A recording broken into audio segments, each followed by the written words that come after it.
चिंगारी की वजह से, चिंगारी की वजह से, किसी की छाया, गलत नीयत की वजह से, गलत बात को लेकर जिसको आप समाधान नहीं कर पाते।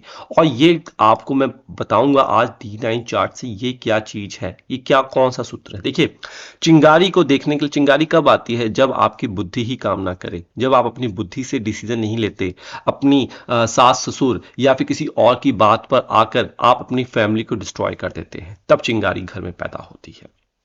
आई बात समझ में? तो कुंडली का पहला घर नहीं देखेंगे, दूसरा घर नहीं देखेंगे, तीसरा घर नहीं देखेंगे, चौथा घर नहीं देखेंगे। जी हाँ, कुंडली का पांचवां घर देखेंगे, वो भी आपके D9 चार्ट का। देखिए, ये जो पांचवां घर होता है ना, ये आपकी बुद्धिमत्ता को दिखाता है। बुद्धिमत्ता क्या? ये काल पुरुष की कुंडली में ये आपका विजडम होता है, और D9 चार्ट में यह विवाह का विजडम होता है कि विवाह में कैसी सोच आप रखेंगे, विवाह का विजडम क्या होगा आपके लाइफ में। ठीक है, अच्छा विजडम शादी को रोक लेगा टूटने से, खराब विजडम शादी को तोड़ देगा, चिंगारी उत्पन्न हो जाएगी।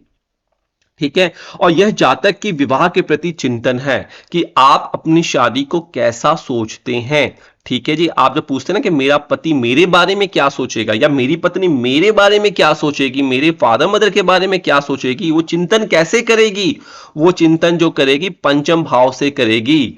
बच्चों के प्रति उसका क्या रवैया होगा, कैसी चिंतन करेगी, वो भी आपका पंचम भाव से होगी या होगा। ठीक है, तो एक अब पंचम भाव जो है ये पीड़ा में आ सकता है, पीड़ित हो सकता है पीड़ित, या फिर एकदम शुभ हो सकता है। ठीक है, जो बिना पीड़ा में हो, कोई प्रॉब्लम ना हो। दो केस ही तो होंगे, इसके अलावा तो कोई केस नहीं होगा। ठीक है, अब केस क्या होते हैं उससे पहले देखिए, अगर आप वीडियो सीखना चाहते हैं, इसी तरीके से एनालिसिस करना चाहते हैं सिंपल शब्दों में, तो अभी ज्वाइन अस करके मेंबरशिप ले लीजिए। एक्सक्लूसिव वीडियोस आपके लिए दी गई हैं, सिर्फ और सिर्फ आपके लिए। आपको शर्माने की आवश्यकता नहीं होगी, कहीं पर भी बैठे हों, घर बैठे ही आप सीख सकते हैं। आप प्रोफेशनल नॉन प्रोफेशनल किसी भी बैकग्राउंड से हों, किसी भी धर्म से हों, मेंबरशिप लेकर आप वीडियो को आसानी से सीख सकते हैं और दूसरों की प्रेडिक्शन कर सकते हैं। और आपकी देखेंगे इज्जत मान प्रतिष्ठा कितनी बढ़ जाती है। ना केवल यही, अगर आपकी प्रेडिक्शन बहुत उज्जवल दर्जे की बनती है तो आप उससे अर्निंग भी उज्जवल दर्जे की ही करेंगे।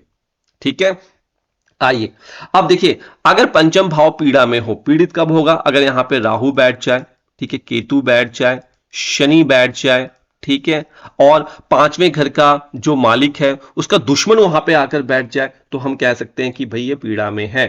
तो एक पीड़ित पंचम भाव अप्रिय विचार लाता है, मतलब शक लेकर आता है पति पत्नी में एक दूसरे के खिलाफ। ठीक है, और विवाह को समाप्त करने के लिए चिंगारी का यही काम करता है। ठीक है, वहीं पे एक शुभ, जैसे कि चंद्रदेव बैठे हो, बृहस्पति देव बैठे हो, पंचम भाव के मित्र वहां पे बैठे हो, ठीक है, शुक्रदेव वहां पर बैठे हो। ठीक है, तो यह एक अच्छी सोच लाता है। एक शुभ पंचम भाव खराब परिस्थितियों का भी निवारण कर सकता है, ऐसा हम यहां पे प्रिडिक्शन कर सकते हैं। ठीक है, ऐसा प्रिडिक्शन यहां से की जा सकती है, बस आपको धैर्य की आवश्यकता यहां पे होगी। ठीक है, आगे बात समझ में? चलिए, मान लीजिए किसी का यहां पे 5 नंबर लिखा हुआ है, सिंह D9 चार्ट बनता है, 6 नंबर यहां लिखा होगा, 7 नंबर यहां लिखा होगा, 8 नंबर यहां, 9 नंबर यहां, 10 नंबर, 11 नंबर, कुछ इस तरीके से नंबर लिखा होगा। ठीक है, मैं किसी पर्टिकुलर पर्सन की कुंडली नहीं ले रहा। ठीक है, तो ये यहां पे लिखा हुआ है 9 नंबर। अब 9 नंबर कौन सा है? पांचवा घर। अब आपने देखना है इसका मालिक कौन है? बृहस्पति। ठीक है, जुपिटर जो है वो इसके मालिक हैं। ठीक है, अब देखिए क्या यहां पे शुभ दृष्टि पड़ रही है? शुभ दृष्टि क्या? देखिए, 11वें भाव से तो नहीं पड़ रही, 5वें लग्न से तो नहीं पड़ रही, 9वें भाव से तो नहीं पड़ रही। शुभ दृष्टि पड़ेगी तो चिंतन अच्छा होगा।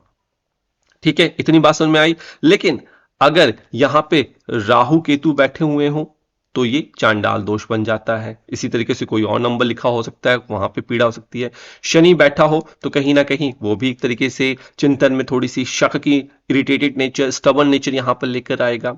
या कुंडली का छठे घर का मालिक शनि यहां बैठ जाए, 8वें घर का मालिक यहां पे बैठ जाए, या 9वें घर का मालिक बैठ जाए, ठीक है, तब प्रॉब्लम। लेकिन अगर बृहस्पति के मित्र यहां पे बैठ जाए, बृहस्पति के मित्र कौन से हो गए? लग्नेश यहां पे बैठ जाए, बहुत बढ़िया। मंगल देव यहां पे बैठ जाए, बहुत बढ़िया। बृहस्पति स्वयं यहां पे बैठ जाए, बहुत बढ़िया। हालांकि वो 12वें घर के 8वें घर के मालिक होंगे, लेकिन स्वयं घर में आएंगे तो चिंगारी कम पैदा होगी। लेकिन पैदा होगी बृहस्पति के इस केस में, लेकिन कम पैदा होगी। लेकिन और ये चिंगारी कब पैदा होगी? ये चिंगारी कब पैदा होगी? जब गोचर में पांचवें घर से अशुभ प्लैनेट की दृष्टि पड़े या गोचर में जाकर बैठ गए हों या फिर 11वें घर से अशुभ सातवीं दृष्टि पड़ जाए, तब चिंगारी का कार्य ये करती है।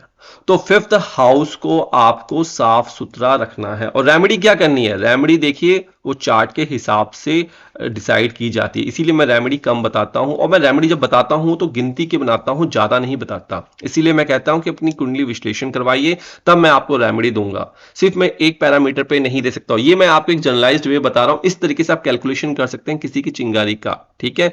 पांचवा भाव पीड़ा में नहीं होना चाहिए। वैवाहिक जीवन की बुद्धिमता है, ये विजडम है, नॉलेज है। पांचवें घर में कोई भी नंबर लिखा हो सकता है, उसका मालिक शुभ है, यहाँ पे मित्र के घर में बैठे हुए हैं, तो ये आपको चिंगारी नहीं करने देगा। इसको नोट कर लीजिए, गांठ बांध कर लीजिए। श्री राधे, नमस्कार।